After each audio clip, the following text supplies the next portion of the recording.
Welcome back to the MCC Classic. In this week, we're recapping both rounds 5 and 6. In round 5, I had the white pieces and opponent didn't show up. So we get the forfeit win, taking us to 1.5 of the tournament. After the draw in round 2, we get the full point for the forfeit for our opponent not showing up. In round 6, we had the black pieces against a candidate master rated 1727, our strongest rated opponent yet, who opened with e4. We played Sicilian c5, knight f3, and knight c6. In round 1, we faced the Rossolimo with bishop all the way to b5. In round 3, we also faced the open Sicilian and transposed into the Maroczy bind. This week, we also faced the open Sicilian, which we played into, bishop g6. And here, not the Maroczy, c4, which is what we faced previously. Now we're facing this move order with bishop e3. Not knight c3, which I thought was another main line, but this is still transposes to the main line. Here I played the immediate bishop g7. Thought instantly as soon as I played this, I've move ordered incorrectly here. I probably should have played knight f6 first, putting pressure on this pawn and forcing an opponent to play knight c3 instead of allowing a potential Maroczy. After bishop g7, opponent can still play c4. So move order incorrect there. Luckily, opponent doesn't go into that. Knight f6 anyway, knight c3 anyway. After we could have forced with knight f6. So something to look into here against this, which I haven't played against before, must admit. Bishop e3. Need to make sure I don't allow this move order. So after c4 we could take. So this forces away from the Maroczy, which was super annoying. But anywho, we played bishop g7. Opponent, as we said, played knight c3 anyway. Played knight f6. Then they played the active bishop c4. I've played this position against bishop e2 before. Still book line though, bishop c4. So something we need to also be aware of. This active bishop doesn't always have to come to e2. It's obviously more active on c4. So definitely something to look into as well. Here, a couple of options. The immediate castle comes to mind. d6 came to mind. Didn't come to mind, but computer was also suggesting queen a5 as second line of the engine. So some options here. d6 was what I went for in the game. Still paranoid about in this position, this annoying move order where white can take on c6. B takes back, and then this immediate push of e5, forcing the knight away. Computer actually prefers this for black, saying after knight e8 that black is actually doing better out of this opening now. Definitely because this pawn is weak. That's understandable. And even after f4 reinforcing, you can see how black has counterplay with d6. Chipping away at the front of this pawn chain, but incredibly nasty to give up all this space. And if you've been following along my recaps previously, I've had black games, including that Rossolimo and the other open Sicilian, where opponent has been able to push e5 and create real nasty threats, cramping up the position. So really want to avoid this move order. So instead played d6. The justification for now, even after this take, we take back, and now e5 isn't as possible because we're just going to take. e5 now, we're just going to take. Even knight g4, the computer is suggesting with the fork and taking this way. E takes d6, continues the line, and knight takes e3. Can continue taking, or even d7 check. But computer much prefers this for black. So very interesting. But yeah, that was the whole ploy. This idea after c4 played d6. Here, opponent continues perfectly with the book line, as you'd expect from a candidate master, playing f3. And now we castle. Was wondering, is opponent going to castle kingside? F3 isn't weak, obviously. It's this very legitimate pawn chain. Opponent does also have the ability to go queen d2 and castle long, seen in the traditional dragon. Obviously not playing the Maroxy, c4 also encourages queenside castling. So yeah, it wasn't 100% what opponent was going to do here. But then they played this, what was a very mysterious move to me, and it's still pretty mysterious, bishop b3, which is a book line, and I did analyze afterwards with my opponent. It was very gracious to run through some of this opening with me. He was saying he couldn't necessarily remember exactly why, but the bishop b3 is book. To get out of the way of attacks, he was saying, the queenside, once the queenside starts rolling. So yeah, super interesting, not 100% bishop b3, but it's, yeah, it is a book move in this position. And now, unfortunately, played this very frustrating inaccuracy, queen c7. Opponent here after the game pointed out what seems like the obvious and should be obvious to dragon players, even knight off players. Bishop d7, rook c8, putting pressure along the c file, getting ready to potentially exchange shack. These are all thematic to the dragon and thematic to the knight off in some situations, but definitely the dragon. And I don't know why I blanked on this. I think this kind of threw me off. I think not understanding that, you know, this bishop doesn't have any prospects. Getting confused about the prospect of bishop e6, even though it blocks in the e pawn. But bishop d7, rook c8, game goes on, life is fine. Even here, computer's still saying queen a5. Queen c7, not a move. Mistake. Not even inaccurate, just straight up mistake. So now the computer plummets to +1 advantage already on move 9, so very brutal. And opponent just runs with it, g4. Computer doesn't necessarily bless this move. Computer wants queen d2, build up this battery, perhaps even castle queenside. So computer, yeah, queen d2, knight takes d4, or knight a5. Whoop. Either options, top two moves of the line of the engine. Even knight a5, which is the move we play in the game. But yeah, going straight for it. Here, my opponent says this is the, I need to look into this too, the English attack. So definitely something to look into playing the dragon and, you know, needing to know these brutal lines, especially against the traditional dragon setup with d6 and potential castling long. So yeah, something to look into for sure. Here I was very sort of unsure about where we're going, but definitely understood that needed some counterplay, and the queen side was where it was going to happen.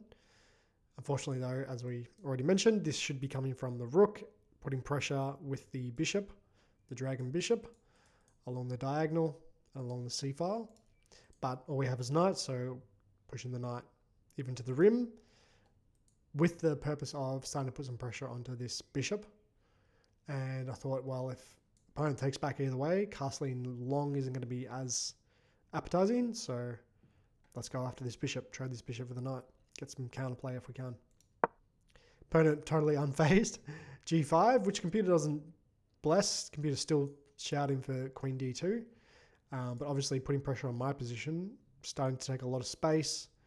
I did think this closed down the dark squared bishop, which again, queen t2 and bishop h6, this super annoying battery. Always hate facing that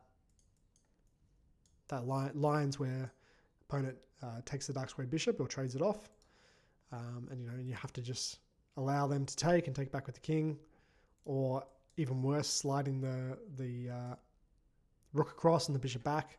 So I do hate those lines. So thought this was, not necessarily ideal, even though it starts the attack. I thought this is not a terrible spot to put the knight back on d7. But computer here is saying just send this knight to the rim as well,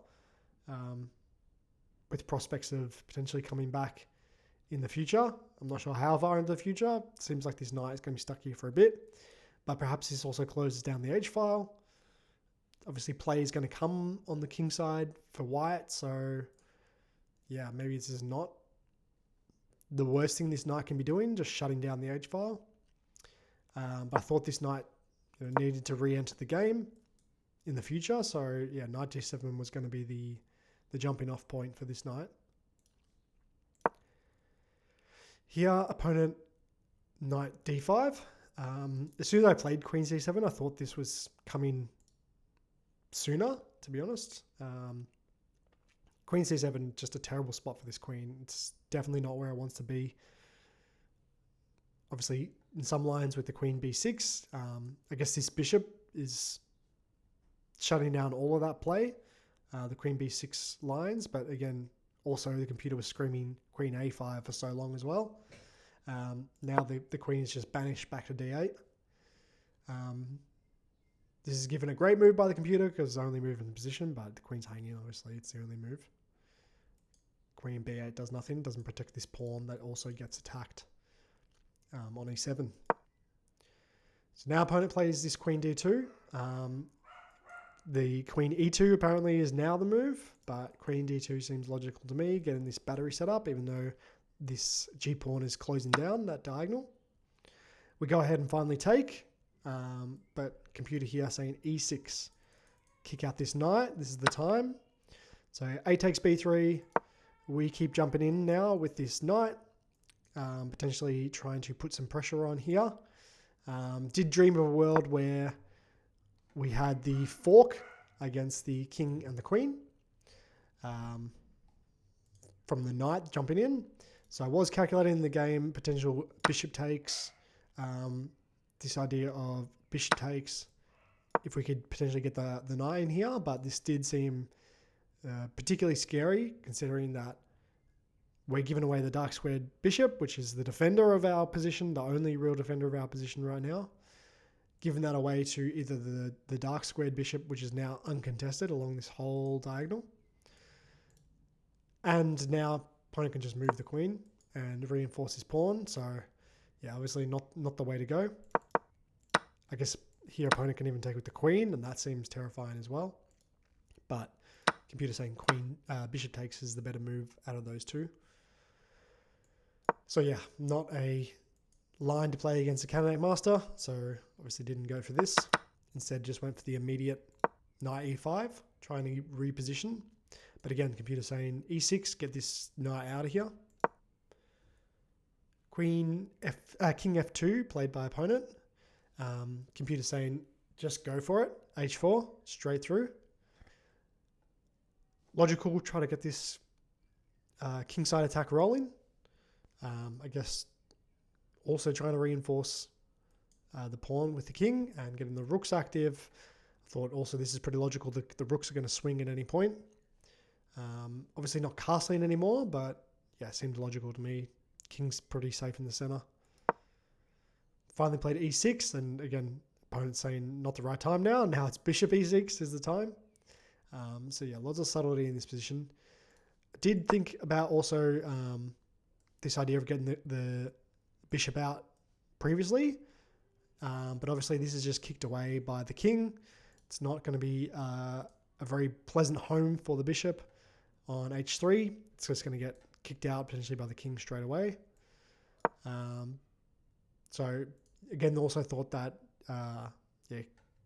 king f2 followed by king g3, pretty logical moves, and now the bishop just has to retreat all the way back to d7 or e6, probably either of those two.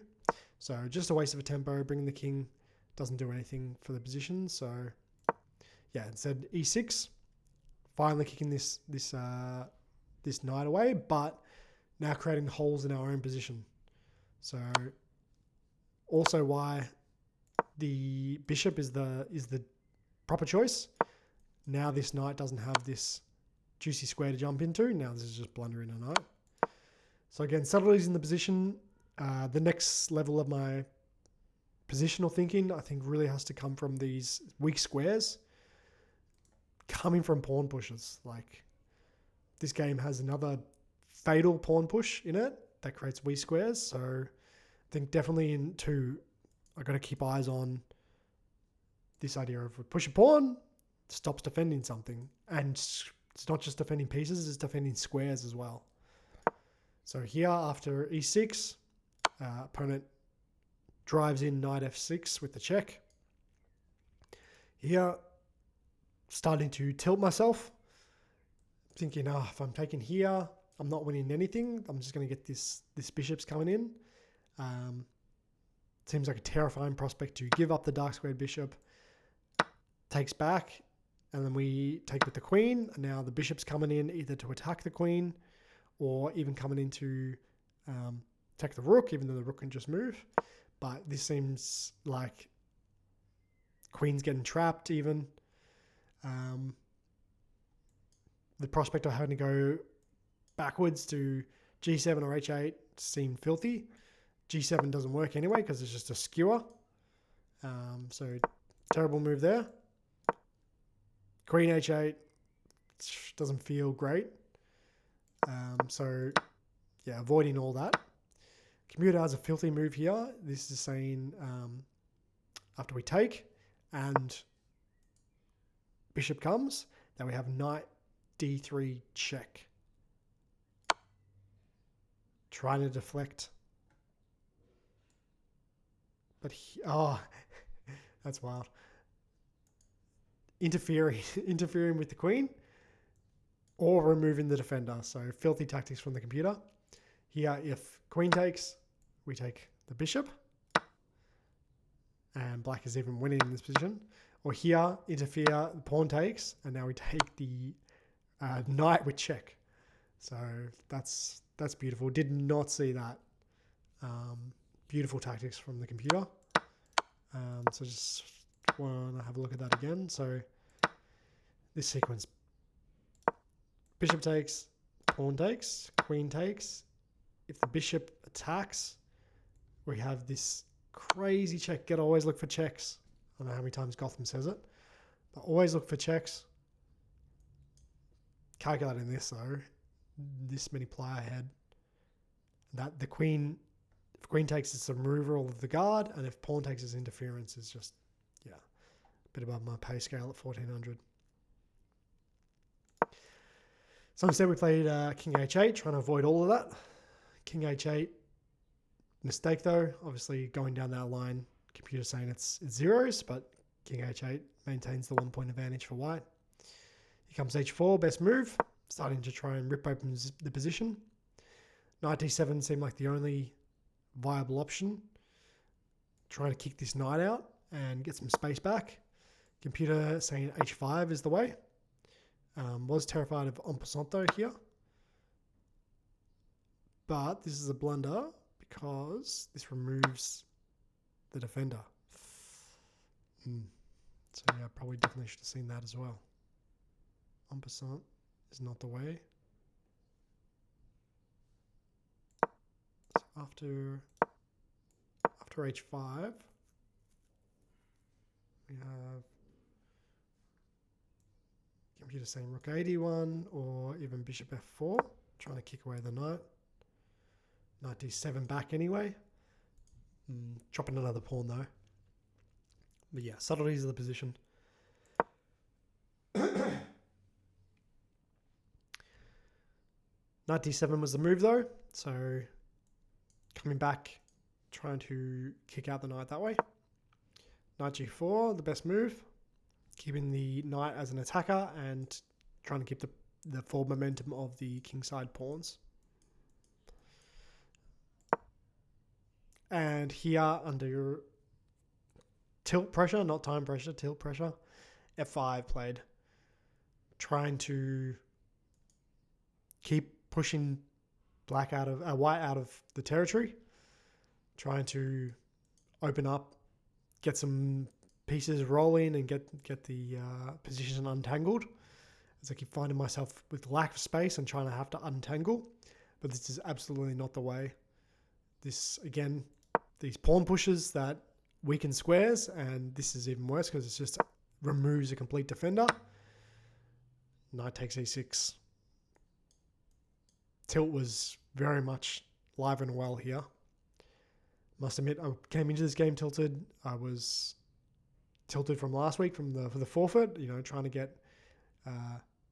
get wins from games rather than wins from forfeits, to try and get this FIDE rating off the ground, and then getting paired up against a candidate master, instead of playing potential opponents my level. Was already tilted, and then this was sort of the game decider, it felt like at this point. Definitely considered resigning in this position out of pure tilt. Not that I thought that it was unsalvageable, but also playing the candidate master also felt like there's not necessarily much to play for, but did take a breath, got up, had some water, and returned with Queen e7. Only move felt like to continue fighting. Have to give up the rook, and we took back with the queen. Now opponent takes, and we take with the queen. Computer's just saying that the position's plummeting though, and it felt that way. Here comes the bishop, and we hop the knight, trying to keep some sort of tactics alive. Trying to put some counterplay. Felt like the only option. But obviously, white can just trade down this position and go to a winning endgame at any point. So trades here, and again, trying to continue to put some pressure on. I didn't take back with the bishop, took back with the pawn. So the pawn was hanging anyway. Queen d8 check, best move. And we have to block with the bishop. Could have blocked with the queen, but then felt like it was just going to get traded off. Here, knight takes. Can't take with the queen, obviously, because it's the guard of the bishop. If you take the knight, just get mated after queen takes f8. So we do have our own check though. Queen takes c2, and always hoping for some sort of blunder. I was like, please go to a light square. Please go to a light square. Obviously can't go to that light square, but the game-winning tactics, if it's possible. There was a dream, but sometimes, when you're playing candidate masters, there is no dreams. King g3 was the move. Now there's no more checks. Have to bring back the queen to defend the bishop. Really no other option here. Here comes queen f6 check. Play bishop g7 to stop the check, and I thought, here comes the trade. At any moment, opponent is just going to trade off, and we're going to be in a losing endgame. Pawn and exchange down. Here comes this check, and after moving the king here, resigned out of tilt because I thought this is absolutely done for. Opponent can take. Opponent can continue to give checks even. But yeah, didn't feel like this was able to continue on. Disappointing to be so emotionally rattled. I haven't really been too emotionally rattled in many games that I played over the board yet. Racked up over 10 games now. I think it's almost 14 games across 3 tournaments now, and haven't really felt tilt like this before. Again, coming into this game, obviously did feel tilted about an opponent that didn't show up, wasn't courteous enough to even tell the arbiter. I travel quite a distance to the Melbourne Chess Club. It takes me an hour each way. And then to be paired up the next round from what didn't feel like a deserving win against the Canadian Master. Felt like I was just on the back foot for the whole game, and yeah, just some really tilting moves. The pawn push on F5 in particular, super tilting. Even earlier, pushing E6, also allowing this knight F6 check, super tilting. Even all the way back to the opening, Queen C7, not playing the thematic moves, not playing the tabia. Definitely going to be burned into my future self now. Queen C7 never a move. It's Queen A5, or when the bishop's not here, it can be Queen B6, but Bishop D7, Rook C8, logical moves. Not these are book moves for a reason. Here even computer saying knight takes D4 is a book move, I guess, to induce this bishop take. Now bishop E6. Computer continues wanting to trade off these bishops. And I guess just not being afraid of this doubling of the pawns, because these are center pawns and now the rook's open. Computer's just saying, this is all fine for black. Here, Queen D3, Queen D2, either or. Moves. So yeah, options, but yeah. Bishop D7. Here, the English attack is already viable. Computer's already saying H4, but even Queen D3 option. I thought Queen D2 would be an option here. Yeah, there's a book move as well.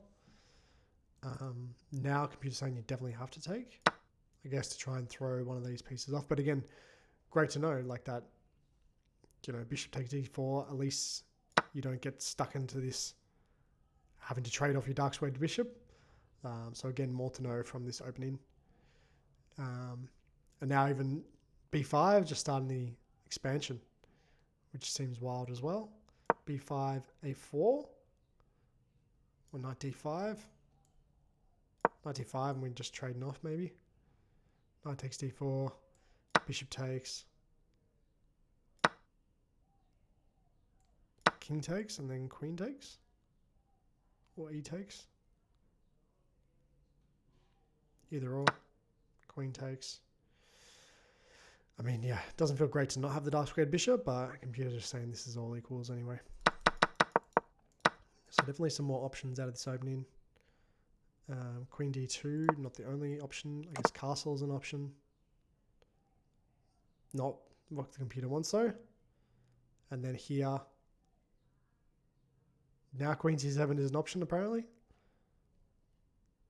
But knight A5 going after the bishop. I mean, we found that in the game too. Knight A5, A4. Can we just take here? Guess knight takes or C takes. C takes. But now it seems Rook C8 seems such a strong move. Excellent.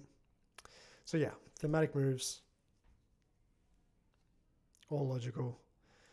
I guess I also get far too hung up on fianchettos too. This idea of trying to push the B pawn to fianchetto the light squared bishop as well as the dark squared bishop. But obviously it's not really that great because that's just going to hang the knight.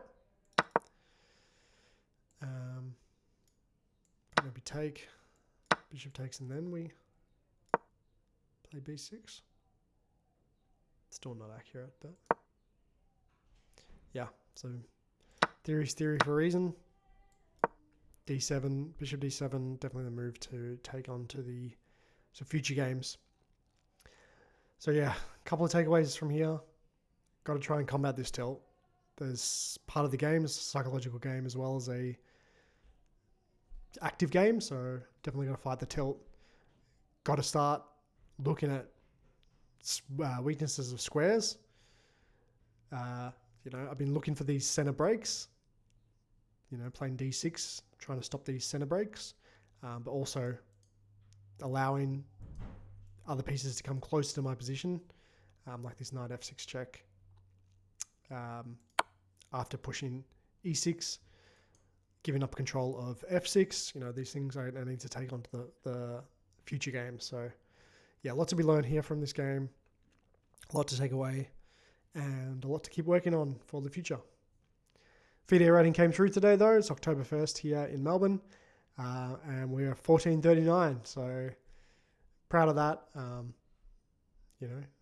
It's a great starting point for me. I have had one win and a draw in this tournament and a win in the last tournament. 1439. It's the starting point. Onwards and upwards from here. We're going to keep grinding, see if we can get to 1500 and beyond. Would love to pick up a win at some point. If you stuck around this far, thank you so much. Appreciate your support and look forward to recapping round 7 with you next week.